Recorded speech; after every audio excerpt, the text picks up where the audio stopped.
Maybe Something Beautiful: How Art Transformed a Neighborhood by F. Isabel Campoy and Teresa Howell. Illustrated by Rafael Lopez. In the heart of a gray city, there lived a girl who loved to doodle, draw, color, and paint. Every time she saw a blank piece of paper, Mira thought to herself, maybe. And because of this, her room was filled with color and her heart was filled with joy. On her way to school one day, Mira gave a round apple to Mr. Henry, the owner of the shop down the street. She gave a flower to Miss Lopez, the lady with the sparkling eyes. She gave a songbird to Mr. Sachs and a red heart to the policeman who walked up and down the streets.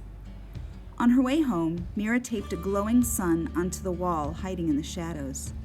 Her city was less gray, but not much. The next day, Mira saw a man with a pocket full of paintbrushes.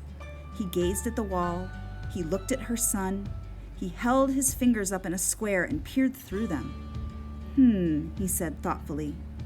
"What do you see?" Mira asked. "Maybe something beautiful," the man replied. Then, just like that, he dipped a brush in the paint. Bam! Pow! The shadows scurried away. Sky blue cut through the gloom. The man's laughter was like a rainbow spreading across the sky. "Who are you?" Mira asked.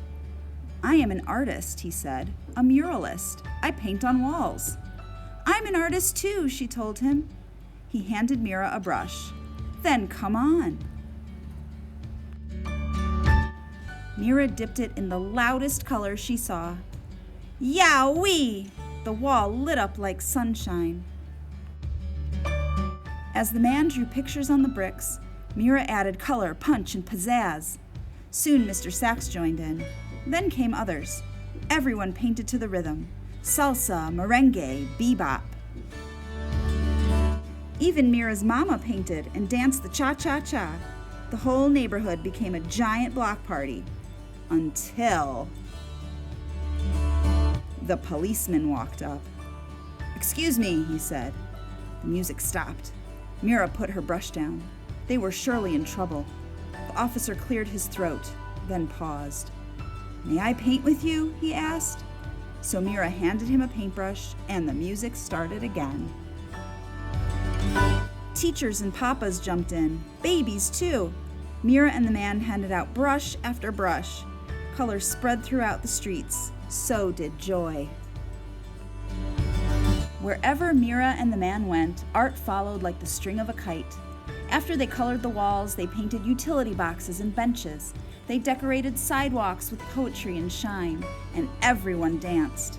Together, they created something more beautiful than they had ever imagined.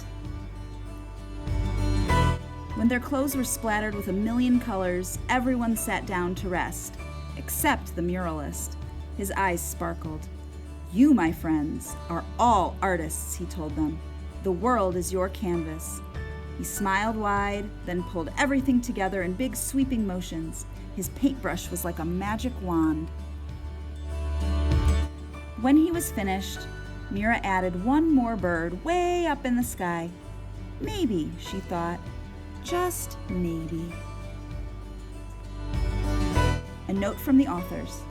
Maybe Something Beautiful is based on a true story.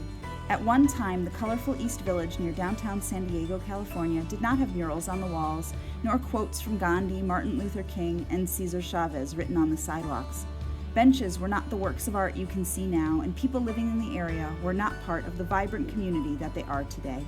Instead, the streets were gray and drab. But one day, a husband-wife team, he an artist, she a graphic designer and community leader, moved in and transformed their neighborhood into a place of beauty. Rafael and Candace Lopez designed a plan to bring people together to create art so that their neighborhood could become a better place for all to live. They held meetings in their home to share their idea. Everyone was invited: police officers, graffiti artists, teachers, single parents, children, homeless people, and more.